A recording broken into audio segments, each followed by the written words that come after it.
உறுதிப்படுத்தப்பட்டது கமேனியின் மரணம். ஈரான் வெளியிட்ட அறிவிப்பு. ஈரானின் உச்ச தலைவர் அயதுல்லா அலி கமேனி இறந்துவிட்டதாக ஈரானிய அரசு தொலைக்காட்சி சற்று முன்னர் உறுதிப்படுத்தியுள்ளது. இந்த நிலையில் ஈரானில் 40 நாட்கள் பொது துக்கம் அனுசரிக்கப்படும் என்று அரசு ஊடகங்கள் செய்தி வெளியிட்டுள்ளன. நேற்றைய தினம் சனிக்கிழமை அதிகாலை தாக்குதல் நடந்த நேரத்தில் தமது கடமைகளை செய்து கொண்டிருந்த போது அவரது வீட்டில் உள்ள அலுவலகத்தில் கொல்லப்பட்டதாக ஈரானிய அரசு ஊடகமான பார் செய்தி நிறுவனம் தெரிவித்துள்ளது. அமெரிக்க உளவுத்துறை அதிநவீன அமைப்புகள் மூலம் அவரது இருப்பிடம் கண்காணிக்கப்பட்டு இந்த தாக்குதல் நடத்தப்பட்டதாக கூறப்படுகிறது. இதேவேளை தாக்குதல்களின் பின்னர் இடிபாடுகளுக்குள் இருந்த கமேனியின் உடல் கண்டுபிடிக்கப்பட்டதாகவும் சர்வதேச ஊடகங்கள் தெரிவிக்கின்றன. மேலும் கமேனியின் மகள், மருமகன் மற்றும் பேரக்குழந்தையும் இந்த தாக்குதலில் கொல்லப்பட்டதாக ஈரானிய அரசு ஊடகங்கள் தெரிவிக்கின்றன. இஸ்லாமிய புரட்சிகர காவல்படையுடன் இணைந்த பார் செய்தி நிறுவனத்தின்படி கமேனியின் மருமகளில் ஒருவரும் கொல்லப்பட்டதாக தகவல்கள் தெரிவிக்கின்றன. ஈரான் மீதான இஸ்ரேல் அமெரிக்க தாக்குதல், 133 பொதுமக்கள் பலி. ஈரான் மீது நடத்தப்பட்ட அமெரிக்க இஸ்ரேலிய தாக்குதல்களில் குறைந்தது 133 ஈரானிய பொதுமக்கள் கொல்லப்பட்டுள்ளதாகவும் 200 பேர் காயமடைந்துள்ளதாகவும் தகவல் வெளியாகியுள்ளது. வாஷிங்டனை தளமாக கொண்ட ஈரானிய மனித உரிமை குழுவான மனித உரிமைகள் ஆர்வலர் செய்தி நிறுவனம் இந்த விடயத்தினை தெரிவித்துள்ளது. இந்த தகவல்கள் ஒரு ஆரம்பகட்ட அறிக்கையை அடிப்படையாக கொண்டவையாகும் என குறிப்பிடப்படுகிறது. 18 மாகாணங்களில் சுமார் 58 தாக்குதல்கள் பதிவாகியுள்ளன என்றும் இதில் தலைநகர் தெஹ்ரானிலேயே அதிகளவான சம்பவங்கள் பதிவாகியுள்ளன என்றும் அந்த அறிக்கையில் கூறப்படுகிறது. ராணுவ உயிரிழப்புகள், உட்கட்டமைப்பு மற்றும் கல்வி நிலையங்களுக்கு ஏற்பட்டுள்ள சேதங்கள் மற்றும் கடுமையான இணைய துண்டிப்புகள் குறித்தும் அந்த அமைப்பு மேலும் சுட்டிக்காட்டியுள்ளது. இதேவேளை ஈரான் மீது அமெரிக்கா மற்றும் இஸ்ரேல் நடத்திய தாக்குதல்களில் ஈரானின் உச்ச தலைவர் அலி கமேனி உள்ளிட்ட 40 அதிகாரிகள் கொல்லப்பட்டுள்ளதாக சர்வதேச ஊடகங்கள் செய்தி வெளியிட்டுள்ளன. 14 தளங்கள் மீது தாக்குதல், 100க்கும் மேற்பட்ட அமெரிக்க படையினர் பலி. ஈரான் அறிவிப்பு. தம் நாட்டின் மீதான தாக்குதலை அடுத்து அமெரிக்காவின் 14 படைத்தளங்கள் மீது நடத்தப்பட்ட தாக்குதலில் 100க்கும் மேற்பட்ட அமெரிக்க படையினர் கொல்லப்பட்டதாக ஈரான் அறிவித்துள்ளது.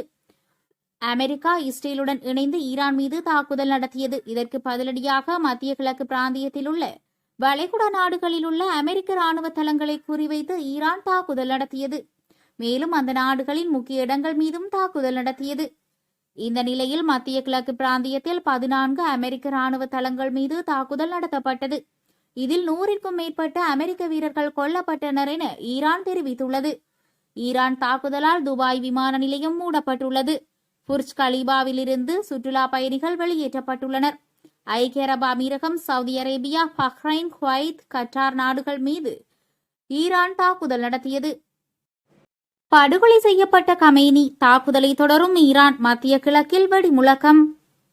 உச்ச தலைவர் அலி கமேனி கொல்லப்பட்டதை தொடர்ந்து மத்திய கிழக்கு முழுவதிலும் ஈரான் தனது தாக்குதல்களை தீவிரப்படுத்தியுள்ளதாக சர்வதேச ஊடகங்கள் தெரிவிக்கின்றன. அதன்படி மத்திய கிழக்கு நாடுகளின் தலைநகரங்களிலும் முக்கிய நகரங்களிலும் வெடிப்புச் சத்தங்கள் கேட்டதாக தகவல்கள் தெரிவிக்கின்றன. இஸ்ரேல் அமெரிக்க தளங்களையும் இலக்காக கொண்டு ஏவுகணை மற்றும் ட்ரோன் தாக்குதலில் 6வது அலையை ஈரானின் இஸ்லாமிய புரட்சிகர காவல்படை முன்னெடுத்துள்ளதாக அந்நாட்டு ஊடகங்கள் தெரிவிக்கின்றன. இந்நிலையில் தெற்கு இஸ்ரேல் பகுதிகளில் எச்சரிக்கை சைரன்கள் ஒலித்ததை அடுத்து ஈரானில் இருந்த ஏவுகணைகள் ஏவப்பட்டதை இஸ்ரேல் ராணுவம் கண்டறிந்ததாக கூறியுள்ளது. இதேவேளை துபாயில் காலை சுமார் 8:15 மணியளவில் 3 பெரிய வெடிப்பு சத்தங்கள் கேட்டதாக தெரிவிக்கப்படுகிறது. அத்தோடு கட்டாரில் தோஹா நகரிலும் காலை 7:30 மணியளவில் பல வெடிப்பு சத்தங்கள் கேட்டதாக தகவல்கள் வெளியாகியுள்ளன. பஹ்ரைன் உள்துறை அமைச்சு தங்கள் நாட்டில் எச்சரிக்கை சைரன்கள் ஒலித்ததாக அறிவித்துள்ளது. குடியிருப்பாளர்கள் அமைதியாக இருந்து அருகிலுள்ள பாதுகாப்பான இடங்களுக்கு செல்லுமாறு அறிவுறுத்தப்பட்டுள்ளது. மேலும் ஈராக்கின் எர்பின் விமான நிலைய பகுதியில் தீ விபத்து ஏற்பட்டதாக புகைப்படங்கள் வெளியாகியுள்ளன. அங்கு கரும்புகை எழுந்ததாகவும் நகரில் கடுமையான வெடிப்புகள் கேட்டதாகவும் செய்திகள் தெரிவிக்கின்றன. அதை செய்யாமல் இருப்பது நல்லது. ஈரானின் எச்சரிக்கைக்கு டிரம்பின் கடுமையான பதில். அயதுல்லா அலி கமேனியின் மரணத்திற்கு பிறகு வரலாற்றில் மிகவும் கொடூரமான நடவடிக்கையை தொடங்க உள்ளதாக ஈரான் அறிவித்துள்ள நிலையில் அமெரிக்க ஜனாதிபதி டொனால்டு ட்ரம்ப் அதற்கு பதிலளித்துள்ளார். அதன்படி ஈரான் இன்று மிக கடுமையாக தாக்கப் போவதாக கூறியது. முன்பு எப்போதும் இல்லாத அளவுக்கு கடுமையாக. அவர்கள் அப்படி செய்யாமல் இருப்பது நல்லது. ஏனென்றால் அவர்கள் அவ்வாறு செய்தால் இதற்கு முன்பு கண்டிராத ஒரு சக்தியால் நாங்கள் அவர்களை தாக்குவோம். இந்த விஷயத்தில் உங்கள் கவனத்திற்கு நன்றி என அவர் குறிப்பிட்டுள்ளார். இஸ்ரேல் மற்றும் அமெரிக்க தளங்களுக்கு எதிராக வரலாற்றில் மிகவும் கொடூரமான நடவடிக்கையை தொடங்க உள்ளதாக ஈரானின் புரட்சிகர காவல்படை தொடங்க உள்ளதாக செய்திகள் வெளியாகியுள்ளன. இதேவேளை ஈரானிய ஜனாதிபதி மசூத் பெஷஷ்கியன் அயதுல்லா அலி கமேனியின் கொலையை ஒரு பாரிய குற்றம் என்று கண்டித்துள்ளார். அத்துடன் இதற்கு பதிலடி கொடுப்பதாக அவரது அலுவலக அறிக்கையில் தெரிவிக்கப்பட்டுள்ளது என சுட்டிக்காட்டப்பட்டுள்ளது. அத்துடன் இந்த மாபெரும் குற்றத்திற்கு ஒருபோதும் பதிலளிக்கப்படாமல் போகாது. தலைவரின் தூய ரத்தம் ஓர் கர்ச்சிக்கும் நீரூற்று போல பாயும். இஸ்லாமிய உலகம் மற்றும் ஷியா மதத்தின் வரலாற்றில் ஒரு புதிய பக்கத்தை திருப்பும். இந்த மாபெரும் குற்றத்தை செய்தவர்களையும் தளபதிகளையும் வருத்தப்பட வைப்போம் எனவும் தெரிவித்துள்ளார் என்பது குறிப்பிடத்தக்கது. ஈரானின் அடுத்த உச்ச தலைவர்.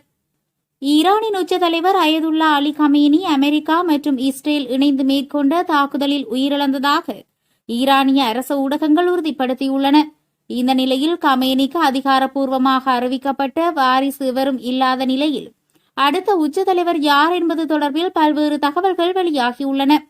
ஈரானின் புதிய தலைவரை தேர்வு செய்யும் பொறுப்பு 88 சிரேஷ்ட மத தலைவர்களை கொண்ட நிபுணர்கள் சபை எனப்படும் தேர்ந்தெடுக்கப்பட்ட அமைப்பிற்கு உள்ளதாக தெரிய வருகிறது. இதன்படி குறித்த பதவிக்கு சாத்தியமான போட்டியாளர்களாக ஐவரின் பெயர்கள் வெளியாகியுள்ளன. Mojtaba Khamenei. உச்சதலைவர் கமேனியின் இரண்டாவது மகனான மொஜ்தபா அதிகார வட்டாரங்களில் முக்கிய செல்வாக்கு கொண்டவராக கருதப்படுகிறார். இஸ்லாமிய புரட்சிகர காவல்படை மற்றும் அதன் பசிஜ் தன்னார்வ படையுடன் நெருங்கிய தொடர்பு கொண்டவர் என அறியப்படுகிறார். இருப்பினும் தந்தையிடமிருந்து மகனுக்கு பதவி மாற்றம் என்பது ஷியா மதகுரு அமைப்பில் எதிர்மறையாக பார்க்கப்படுகிறது. மேலும் அவர் உயர்நிலை மதகுருவாக இல்லாததும் ஆட்சியில் அதிகாரப்பூர்வ பதவி வகிக்காததும் அவருக்கு சவாலாக இருக்கலாம் என்று தெரிவிக்கப்படுகிறது. அலிரேசா அரஃபி. அரஃபி ஒரு நிலை பெற்ற மதகுருவாகவும் கமேனியின் நெருங்கிய நம்பிக்கையாளர் எனவும் அறியப்படுகிறார். தற்போது நிபுணர்கள் சபை அமைப்பின் துணைத் தலைவராக உள்ளார். தேர்தல் வேட்பாளர்கள் மற்றும் சட்டங்களை பரிசீலிக்கும் பாதுகாவலர் சபையின் உறுப்பினராகவும் பணியாற்றியுள்ளார். மேலும் ஈரானின் மத பயிற்சி மையங்களின் தலைவராக உள்ளார். அரசியல் ரீதியாக வலுவானவராக கருதப்படாத இவர் பாதுகாப்பு அமைப்புகளுடன் நெருங்கிய தொடர்பு இல்லாதவர் என கூறப்படுகிறது. முகமது மெஹ்தி மிர்பாஹேரி. கடும் போக்குவாதங்களை கொண்ட மதகுருவாக அறியப்படும் மிர்பாஹேரி நிபுணர்கள் சபை உறுப்பினராக உள்ளார். மத அமைப்பின் மிக கடுமையான அணியை பிரதிநிதித்துவப்படுத்துபவர் என பார்க்கப்படுகிறார். மேற்கத்திய நாடுகளுக்கு கடுமையான எதிர்ப்பாளராகவும் விசுவாசிகள் மற்றும் அந்நிய மதத்தினரிடையேயான மோதல் தவிர்க்க முடியாதது என நம்புவராகவும் சில அறிக்கைகள் தெரிவிக்கின்றன. தற்போது கும் நகரில் உள்ள இஸ்லாமிய அறிவியல் கல்வி மையத்தின் தலைவராக உள்ளார்.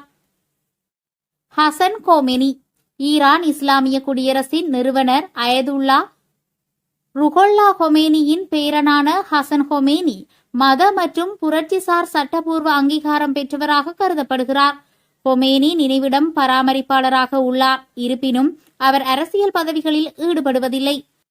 பாதுகாப்பு அமைப்புகள் அல்லது ஆட்சி தலைமை வட்டாரங்களில் பெரும் செல்வாக்கு கொண்டவர் இல்லை எனவும் மற்றவர்களை விடவும் மிதமான நிலைப்பாட்டை கொண்டவராகவும் பார்க்கப்படுகிறார். ஹாஷெம் ஹொசைனி உஷெஹ்ரி. நிபுணர்கள் சபை அமைப்பின் முதல் துணைத் தலைவராக உள்ள மூத்த மதகுருவான புஷெஹ்ரி பதவி மாற்ற செயல்முறையை நிர்வகிக்கும் அமைப்புகளுடன் நெருங்கிய தொடர்பு கொண்டவர் என கூறப்படுகிறது. கமேனிக்கு நெருக்கமானவர் என அறியப்பட்டாலும் உலக அரசியலில் தாழ்ந்த வழிபாடு கொண்டவர். IRGC-யுடன் வலுவான தொடர்பு அற்றவர் எனவும் கூறப்படுகிறது. இந்நிலையில் ஈரானின் அரசியல் மற்றும் மத அமைப்புகள் முக்கிய பங்கு வகிக்கும் நிபுணர்கள் சபை அடுத்த உச்ச தலைவரை தேர்வு செய்யும் வரை அதிகார அமைப்பில் நிச்சயமற்ற நிலை தொடரலாம் என தெரிவிக்கப்படுகிறது.